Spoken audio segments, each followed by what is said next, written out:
President Biden is in neighboring Poland today, where he's about to give a speech ahead of the anniversary of Russia's invasion. This speech is coming a few hours after Russian President Vladimir Putin addressed his country and announced Russia would keep up the fight in Ukraine and, for the time being, pull out of a key arms control treaty with the United States as the diplomatic rift between Russia and the West deepens. The dueling speeches highlight just how wide the divide is between the two superpowers, with both presidents digging in for what appears to be a long haul. On Monday, President Biden announced the United States will be giving Ukraine another $450 million in military aid, dipping into U.S. reserves to supply Ukraine with artillery, ammunition, and anti-tank rockets. For his part, Vladimir Putin is blaming the West for the outbreak of the war and for prolonging it, and claims Russia is trying to end it. But President Biden is expected to stress the U.S. and Europe's commitment and say the West will stand with Ukraine for as long as it takes. The president's also working to shore up support for Ukraine around the world and here at home now that he is forced to work with a Republican-controlled House of Representatives for the first time since the war started. Over the past year, Congress has appropriated more than $110 billion in economic and military aid to Ukraine, with no end in sight. But President Biden is expected to say in just moments that there is no alternative. What is at stake is international order, independence, freedom, and democracy itself, and that the world has no choice but to stand up to Russian aggression. You're looking live at a very festive scene there in the Polish capital of Warsaw. Many folks gathered on a cold evening there in Warsaw to hear from the President of the United States after they just heard from the Polish president themselves. We also expect to hear President Biden thank Poland, a NATO ally, for hosting American troops. The commander-in-chief has insisted he will not send those U.S. troops into Ukraine, but also says the U.S. commitment to NATO is ironclad and the U.S. will defend its fellow NATO members. And you are looking live at the scene there in Warsaw, Poland. We can hear the festive music playing in the background as we expect the president to step up to the podium any time now to address a key ally there in Eastern Europe.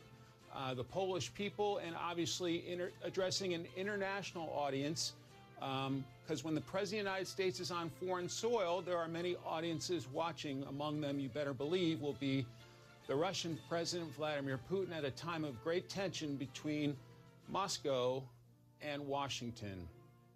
Again, looks to be a chilly night there in Warsaw, Poland, just after 5:30 in the evening. But a very packed crowd to hear from the Commander-in-Chief of the United States, the leader of the free world, President Joe Biden. And again, this coming just the day after the president made his unannounced trip to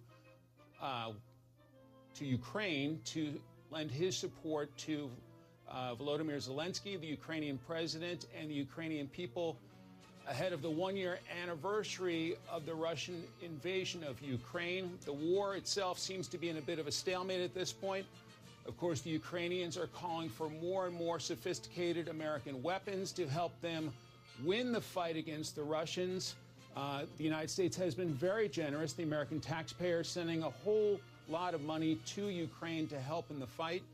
And there is some debate here in Washington about how long the United States will fund the Ukrainian war against Russia to defend the Ukrainian homeland against Russia's invasion. So you're looking live there at a festive scene in Warsaw, Poland. A large crowd gathered to hear from President Joe Biden on a trip to a key Eastern European ally, Poland, and they're in Warsaw at this hour. And we expect the president to walk out any moment now to deliver remarks to the people of Poland and, of course, the broader world. A beautiful scene there in the Polish capital as the president is expected to step up to the microphone, and this coming just after his historic visit to Ukraine as a visit to a country that is under invasion from the Russians as we approach the one-year mark of the war, the Russian war against Ukraine. You can hear the music set up for the president to step out any moment now. Lots of flags, a very patriotic scene there. Of course, the American flag next to the Polish flag, next to the Ukrainian flag there on the left of your screen. And we do expect to hear from President Joe Biden in a matter of moments. Back here in Washington, of course, lawmakers are debating future funding for the Ukrainian war to help them defend their homeland. Now the president, of course, is dealing with a Republican-led Congress in the House of Representatives. The politics are interesting. There's a mix of Republicans interested in continuing to fund the war, while there are also plenty from the president's own party interested in funding the war as well. So there seems to be an interesting political coalition here that is committed to continuing to fund the war on behalf of the Ukrainian people. And so now we are getting a 2-minute warning, so we expect to hear from the president shortly. But just a beautiful scene there in Warsaw, Poland on a chilly night in late February. And you can hear the band playing American patriotic music. As I mentioned, the United States flag next to the Polish flag, next to the Ukrainian flag. Obviously, the people in Poland have been alarmed by seeing Vladimir Putin go into Ukraine and to try to hold a neighboring country for almost a year now. And so Poland's been very anxious about Russian aggression and fully committed to helping the Ukrainians and fully supportive. We've seen millions of Ukrainian refugees cross the border into Poland, and in many cases the Polish people welcoming them with open arms when these people fled with what they were able to carry out of their homeland. A lot of Ukrainian refugees have resettled there in Poland, at least for now. Some have been sent on to the United States and other countries. And again, we expect President Biden to step out there in Warsaw, Poland, with a message for the Polish people, the American people, and the broader global audience. Warsaw, Poland is the scene just after 5:30 in the afternoon.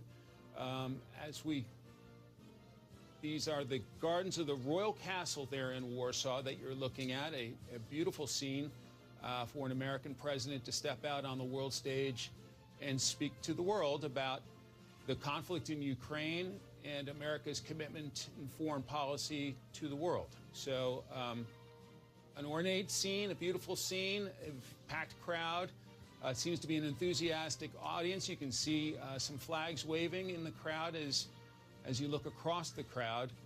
And the president, again, expected to step out in a matter of seconds to speak to this audience, to give his vision on the Ukraine war as we approach the 1-year mark, but also broader American foreign policy and instability throughout the world caused by rivals such as Russia. There you're looking at some of the cutaways, some of the folks gathered there to hear from the president.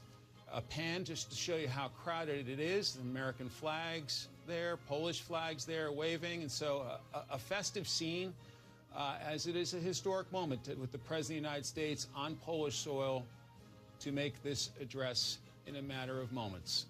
And you can see the flags there on stage, the American flag, the Polish flag, and the Ukrainian flag, showing the solidarity between the Americans, the Poles, and the Ukrainians at this critical time in our history, a year into a war where a lot of Ukraine obviously has been devastated, but the Ukrainians are committed to defending their homeland and asking the U.S. and the rest of the world for help in helping them defend their homeland and ultimately win the war against Russia. A chilly evening in Warsaw, Poland, just after 5:30, but spirits seem to be high as the President of the United States is about to speak to the crowd. And we are expecting an announcement any moment that the President is about to walk out. There's an American flag, and there's the announcement. It sounds like the President is being called up to the podium. There's the introduction. Let's go live to Warsaw and hear from President Biden. The 46th President of the United States of America, Joe Biden. Freedom, freedom is you. You give me freedom, freedom.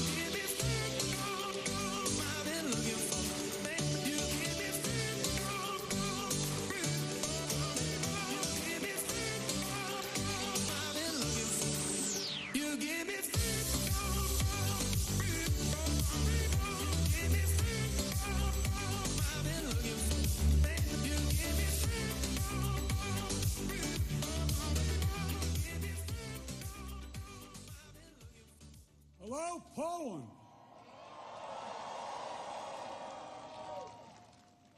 One of our great allies. President Duda, Prime Minister, Mr. Mayor, to all the former ministers and presidents, as well as mayors and Polish political leaders from all across the country, thank you for welcoming back to Poland. You know, it was nearly 1 year ago I spoke at the Royal Castle here in Warsaw, just weeks after Vladimir Putin had unleashed his murderous assault on Ukraine, the largest land war in Europe since World War II had begun. And the principles that have been the cornerstone of peace, prosperity, and stability on this planet for more than 75 years were at risk of being shattered. 1 year ago, the world was bracing for the fall of Kyiv. Well, I just come from a visit to Kyiv, and I can report Kyiv stands strong. Kyiv stands proud. It stands tall. And most important, it stands free. When Russia invaded, it wasn't just Ukraine being tested. The whole world faced a test for the ages. Europe was being tested. America was being tested. NATO was being tested. All democracies are being tested. And the questions we faced were as simple as they were profound. Would we respond, or would we look the other way? Would we be strong, or would we be weak? All of our allies, would be united or divided? 1 year later, we know the answer. We did respond. We would be strong. We would be united. And the world would not look the other way. We also face fundamental questions about the commitment to the most basic of principles. Would we stand up for the sovereignty of nations? Would we stand up for the right of people to live free from naked aggression? Would we stand up for democracy? 1 year later, we know the answers.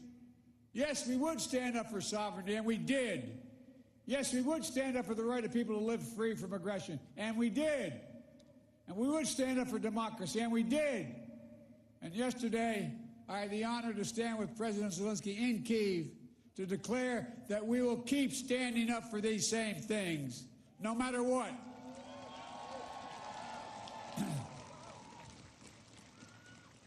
When President Putin ordered his tanks to roll into Ukraine, he thought we would roll over. He was wrong. The Ukrainian people are too brave. America, Europe, a coalition of nations from the Atlantic to the Pacific, we were too unified. Democracy was too strong. Instead of an easy victory he perceived and predicted, Putin left with burnt-out tanks and Russia's forces in disarray. He thought he'd get the Finlandization of NATO. Instead, he got the NATOization of Finland and Sweden. He thought NATO would fracture and divide. Instead, NATO is more united and more unified than ever before. He thought he could weaponize energy to crack your resolve, Europe's resolve. Instead, we're working together to end Europe's dependence on Russian fossil fuels. He thought autocrats like himself were tough and leaders of democracy were soft. And then he met the iron will of America and the nations everywhere that refused to accept the world governed by fear and force. He found himself at war with a nation led by a man whose courage would be forged in fire and steel, President Zelensky. President Putin is confronted with something today that he didn't think was possible a year ago. The democracies of the world have grown stronger, not weaker. But the autocrats of the world have grown weaker, not stronger. Because in the moments of great upheaval and uncertainty, that knowing what you stand for is most important. And knowing who stands with you makes all the difference. The people of Poland know that. You know that. In fact, you know it better than anyone here in Poland. because that's what solidarity means. Through partition and oppression, when the beautiful city was destroyed after the Warsaw Uprising, during decades under the iron fist of communist rule, Poland endured because you stood together.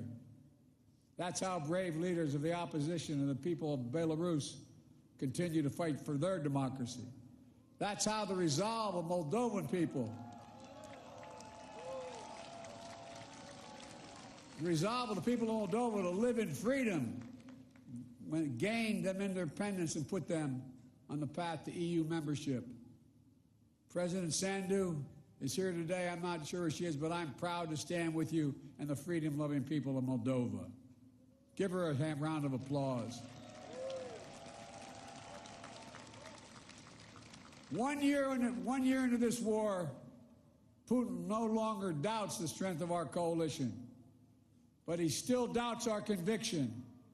He doubts our staying power. He doubts our continued support for Ukraine. He doubts whether NATO can remain unified. But there should be no doubt. Our support for Ukraine will not waver. NATO will not be divided, and we will not tire.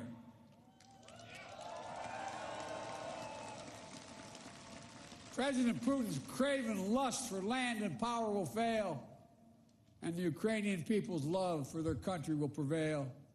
Tomorrow, stand guard over freedom today, tomorrow, and forever.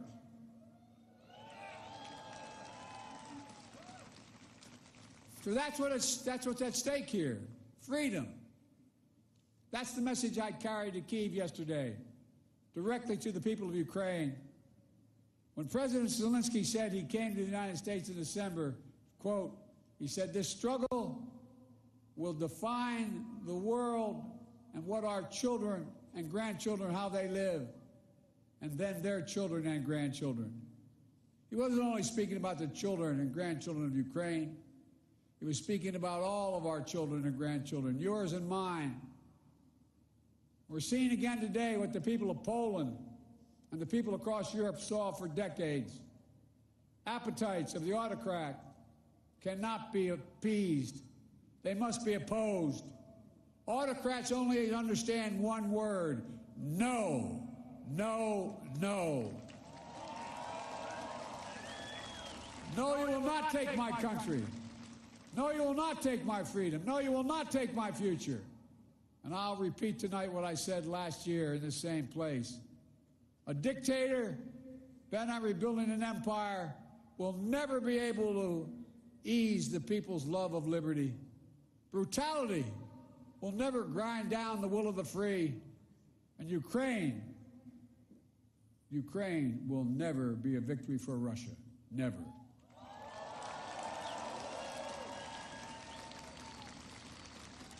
For free people refuse to live in a world of hopelessness and darkness. You know, this has been an extraordinary year in every sense. Extraordinary brutality from Russian forces and mercenaries. They've committed depravities, crimes against humanity, without shame or compunction. They've targeted civilians with death and destruction, used rape as a weapon of war, stolen Ukrainian children in an attempt to steal Ukraine's future, bombed train stations, maternity hospitals, schools, and orphanages. No one can turn away their eyes from the atrocities Russia is committing against the Ukrainian people. It's abhorrent. It's abhorrent. But extraordinarily, as well, has been the response of the Ukrainian people and the world. 1 year after the bombs began to fall, Russian tanks rolled into Ukraine. Ukraine is still independent and free.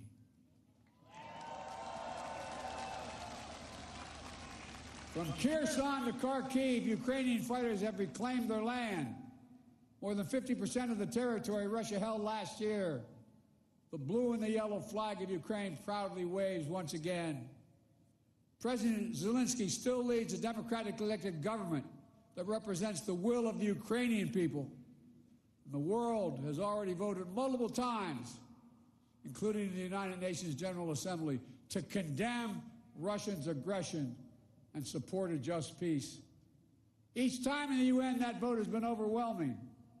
In October, 143 nations of the United Nations condemned Russia's illegal annexation. Only four in the entire UN voted with Russia. 4.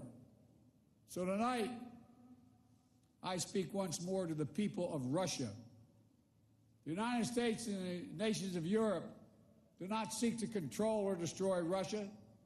The West was not plotting to attack Russia, as Putin said today. And millions of Russian citizens who only want to live in peace with their neighbors are not the enemy. This war is never a necessity. It's a tragedy. President Putin chose this war. Every day the war continues is his choice. He could end the war with a word. It's simple. If Russia stopped invading Ukraine, it would end the war. If Ukraine stopped defending itself against Russia, it would be the end of Ukraine. That's why together we're making sure Ukraine can defend itself. The United States has assembled a worldwide coalition of more than 50 nations to get critical weapons and supplies to the brave Ukrainian fighters on the front lines. Air defense systems, artillery, ammunition, tanks, armored vehicles. The European Union and its member states have stepped up with unprecedented commitment to Ukraine, not just in security assistance, but economic and humanitarian refugee assistance and so much more. To all of you here tonight, take a moment, and I'm serious when I say this. Turn around and look at one another. Look at what you've done so far. Poland is hosting more than 1.5 million refugees from this war. God bless you. Poland's generosity, your willingness to open your hearts and your homes is extraordinary. And the American people are united in our resolve as well. All across my country, in big cities and small towns, Ukrainian flags fly from American homes. Over the past year, Democrats and Republicans in our United States Congress have come together to stand for freedom. That's who Americans are, and that's what Americans do. The world is also coming together to address the global fallout from President Putin's war. Putin tried to starve the world, blocking the ports in the Black Sea to stop Ukraine from exporting its grain, exacerbating the global food crisis that hit developing nations in Africa especially hard. Instead, the United States and the G7 and partners around the world answered the call with historic commitments to address the crisis and to bolster global food supplies. And this week, my wife, Jill Biden, is traveling to Africa to help bring attention to this critical issue. Our commitment is to the people of Ukraine and the future of Ukraine. A Ukraine that's free, sovereign, and democratic. That was the dream of those who declared Ukraine's independence more than 30 years ago, who led the Orange Revolution and the Revolution of Dignity, who braved ice and fire in the Maidan, and the Heavenly 100 who died there, and those who continue still to root out Kremlin's efforts to corrupt, coerce, and control. It's a dream for those Ukrainian patriots who fought for years against Russia's aggressions in the Donbass, and the heroes who've given everything, given their lives in the service of their beloved Ukraine. I was honored to visit their memorial in Kyiv yesterday, to pay tribute to the sacrifice of those who lost their lives, standing alongside President Zelensky. The United States and our partners stand with Ukraine's teachers, its hospital staff, its emergency responders, the workers in cities across Ukraine are fighting to keep the power on in the face of Russia's cruel bombardment. We stand with the millions of refugees of this war who found a welcome in Europe and the United States, particularly here in Poland. Ordinary people all across Europe did whatever they could to help and continue to do so. Polish businesses, civil society, cultural leaders, including the First Lady of Poland, who is here tonight, have led with the heart and determination, showcasing all that's good about the human spirit. Madam First Lady, we love you. Thank you all.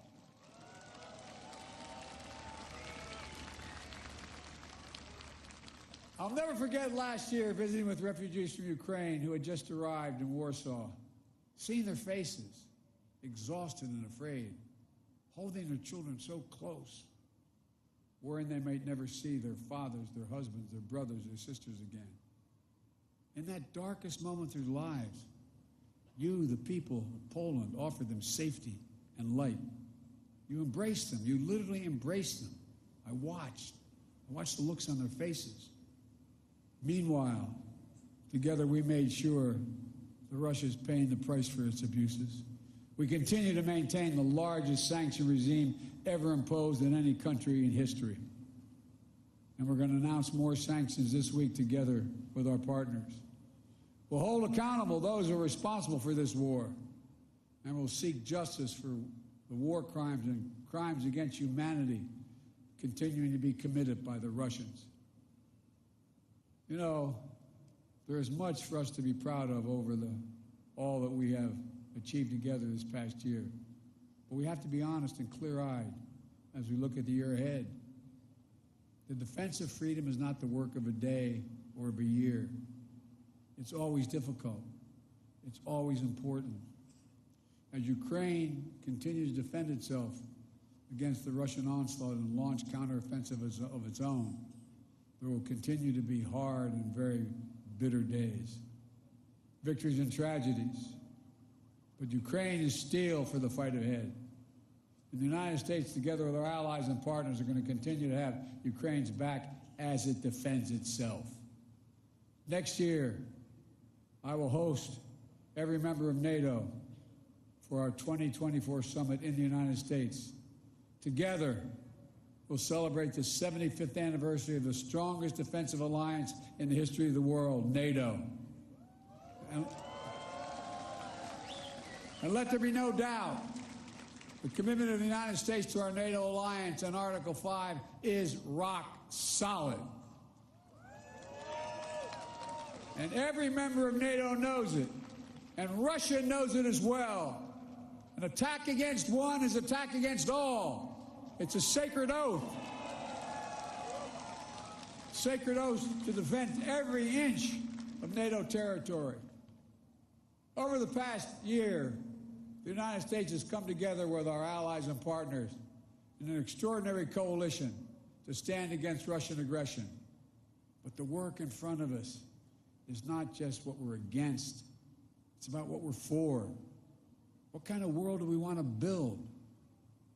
We need to take the strength and capacity of this coalition and apply it to lifting up the lives of people everywhere, improving health, growing prosperity, preserving the planet, building peace and security, treating everyone with dignity and respect.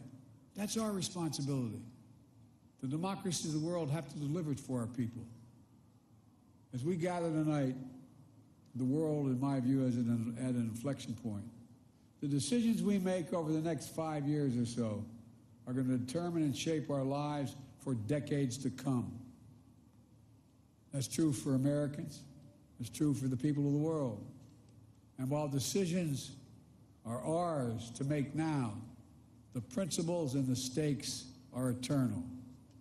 The choice between chaos and stability, between building and destroying, between hope and fear, between democracy that lifts up the human spirit and the brutal hand of the dictator who crushes it, between nothing less than limitation and possibilities. The kind of possibilities that come when people who live not in captivity but in freedom. Freedom. Freedom. There is no sweeter word than freedom. There is no nobler goal than freedom. There's no higher aspiration than freedom. Americans know that, and you know it. And all that we do now must be done so our children and grandchildren will know it as well. Freedom. The enemy of the tyrant and the hope of the brave and the truth of the ages. Freedom. Stand with us. We will stand with you. Let us move forward with faith and conviction and with an abiding commitment to be allies, not of darkness but of light, not of oppression but of liberation, not of captivity but, yes, of freedom. May God bless you all. May God protect our troops. And may God bless the heroes of Ukraine and all those who defend freedom around the world. Thank you, Poland. Thank you, thank you, thank you for what you're doing. God bless you all.